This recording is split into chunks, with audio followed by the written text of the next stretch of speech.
بسم اللہ الرحمن الرحیم۔ السلام علیکم ناظرین، آج کی اس ویڈیو کو پورا دیکھیں اور فائدہ اٹھائیں۔ کھانے کے بعد ایک کھجور کا دانہ کھا لیا کرو، آپ ہمیشہ صحت مند رہو گے۔ ہمیشہ کم مسالہ اور مرچیں استعمال کریں، زندگی بھر آپ کا معدہ خراب نہیں ہوگا۔ اگر آپ کا پیٹ خراب ہو جائے تو ادرک کو چبا کر دیکھنا، فوراً ٹھیک ہو جاؤ گے۔ چائے معدے میں گرمی پیدا کرتی ہے اور بھوک کو ختم کر دیتی ہے۔ ہفتے میں 2 بار انار کھا لینے سے معدے کی صفائی ہو جاتی ہے۔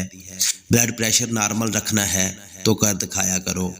گرم دودھ میں ہلدی شامل کر کے پینے سے ہڈیاں مضبوط ہوتی ہیں۔ چھینک روکنے سے دماغ کمزور ہوتا ہے۔ مچھلی کھانے کے بعد دودھ نہیں پینا چاہیے ورنہ بدن پر داغ بن جائیں گے۔ اگر بڑھاپے میں بھی جوان نظر آنا چاہتے ہیں تو 1 گلاس دودھ میں ہلدی شامل کر لو اور شام کے وقت پی لیا کرو۔ لیموں کا چھلکا چہرے پر رگڑ لینے سے چہرے پر جھریاں نظر نہیں آتی۔ روٹی کو دودھ میں بھگو کر کھانے سے قد جلدی بڑھنے لگتا ہے۔ پانی کو ابال کر استعمال کرنے سے زندگی بھر کوئی بیماری آپ کو نہیں گھیر سکے گی۔ کڑوے بادام کا تیل سر میں لگا دینے سے جوؤں کا مکمل خاتمہ ہو جاتا ہے۔ ماہواری کے دوران درد ہوتا ہے تو نہانے سے گریز کریں ورنہ درد اور بڑھ جائے گا۔ کھڑے ہو کر کنگھی کرنے والی عورتیں جلدی بوڑھی ہو جاتی ہیں۔ سکن پر نمک کا مساج کرنے سے سکن اندر تک صاف ہو جاتی ہے۔ دبلے پتلے افراد 10 دن انار کھا لیں، وہ صحت مند اور توانا ہو جائیں گے۔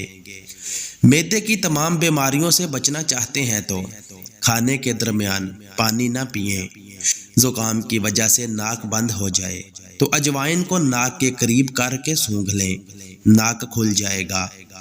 پیٹ کے بل لیٹنا صحت کے لیے نقصان دہ ہے۔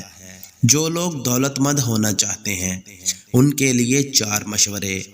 ہمیشہ اپنے کام سے محبت کریں، اپنے شوق کو ہی اپنا کاروبار بنائیں۔ کوئی بھی آپ کو ترقی سے نہیں روک سکے گا۔ چیلنجز کو قبول کرنا سیکھو اور مشکل حالات کا بھی سامنا کریں۔ جو لوگ اپنے کمفرٹ زون سے باہر نہیں نکلتے اور اپنے آپ کو مشکلوں میں نہیں ڈالتے، وہ کبھی بھی کامیابی کا پھل نہیں کھا سکتے۔ قبض کی شکایات ٹھنڈے پانی سے ہوتی ہیں۔ اگر وزن زیادہ بڑھ جائے تو گرم دودھ میں ہلدی شامل کر کے پی جائیں۔ کھانے کے بعد 2 گھنٹے تک سونا نہیں چاہیے، اس سے پیٹ کی بیماریوں سے محفوظ رہیں گے۔ جبڑوں میں درد ہو تو ملٹھی کھا لیا کریں۔ کالی مرچ کھانے سے بدن کے جراثیم کا خاتمہ ہوتا ہے۔ رات کے وقت بھول کر بھی چائے نہ پیا کریں، اس سے پیشاب کا انفیکشن ہو سکتا ہے۔ نمک والے پانی سے فرش دھو لیں، کیڑے مکوڑے بھاگ جائیں گے۔ چاولوں کا پانی ابال کر پی جانے سے قبض سے نجات مل جاتی ہے۔ بدن پر سرسوں کے تیل کی مالش کر لیا کرو، مچھر کا ڈنگ اثر نہیں کرے گا۔ بد ہضمی کی صورت میں دودھ مت پئیں ورنہ اور زیادہ الٹی آئے گی۔ مثانے کی تکلیف ہو یا بار بار پیشاب آتا ہو تو ہریڑ کا مربع استعمال کرو۔ ہریڑ کا مربع کھانے سے پیشاب کی تمام تکلیف سے نجات مل جاتی ہے۔ جو انسان رات کو سونے سے پہلے آنکھ میں سرما ڈال کر سوئے اس کی بینائی تیز رہتی ہے۔ اگر اپنے بالوں میں چمک پیدا کرنا چاہتے ہیں تو شیمپو میں نمک ملا کر بالوں میں لگایا کریں۔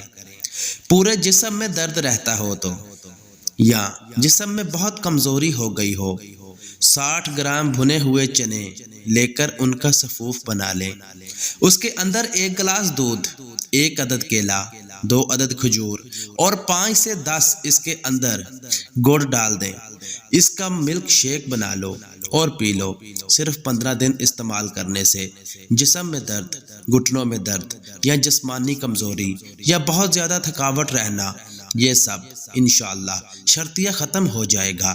مزید ویڈیوز کے لیے چینل کو سبسکرائب کر کے بیل نوٹیفیکیشن دبا لیں۔ ملتے ہیں نیکسٹ ویڈیو میں، تب تک کے لیے اللہ حافظ۔